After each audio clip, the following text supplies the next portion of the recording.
అమ్మవారి మొదటి రూపం శైలపుత్రీదేవి. శైలపుత్రీదేవి మరెవరో కాదు, సాక్షాత్తు ఆ పరమేశ్వరుడి భార్య అయిన సతీదేవి. తన తండ్రి దక్షుడికి ఇష్టం లేకపోయినా సతీదేవి ఎంతో ప్రాణంగా ప్రేమించిన పరమశివుణ్ణి పెళ్లి చేసుకుంటుంది. ఒకరోజు దక్షుడు తను చేస్తున్న ఒక మహాయజ్ఞానికి అందరి దేవతలను ఆహ్వానిస్తాడు. కానీ తన సొంత అల్లుడైన శివుడిని మాత్రం పిలవడు. అయితే తన తండ్రి చేస్తున్న యజ్ఞానికి ఎలా అయినా వెళ్లాలని సతీదేవి అనుకుంటుంది. కానీ తమని పిలవలేదని శివుడు ఎంత నచ్చ చెప్పినా వినకపోవడంతో చివరికి వెళ్ళటానికి అనుమతిస్తాడు. సతీదేవి తన పుట్టింటికి వెళ్ళగానే కేవలం తన తల్లి మాత్రమే ఎంతో ప్రేమగా పలకరిస్తుంది. కానీ తన అక్కా చెల్లెళ్ళు మాత్రం ఎంతో అవమానంగా మాట్లాడతారు.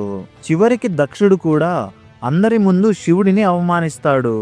సతీదేవి తన భర్తకు జరిగిన అవమానాన్ని భరించలేక తన కాలి బొటనవేలుతో నేల మీద నిప్పురవ్వలు సృష్టించి తన శరీరాన్ని ఆహుతి చేస్తుంది. ఆ విషయం తెలిసిన శివుడు కోపంతో రగిలిపోతాడు. ఆ సమయంలోనే శివుడి ఉగ్రరూపమైన వీరభద్ర అవతారం కూడా వస్తుంది.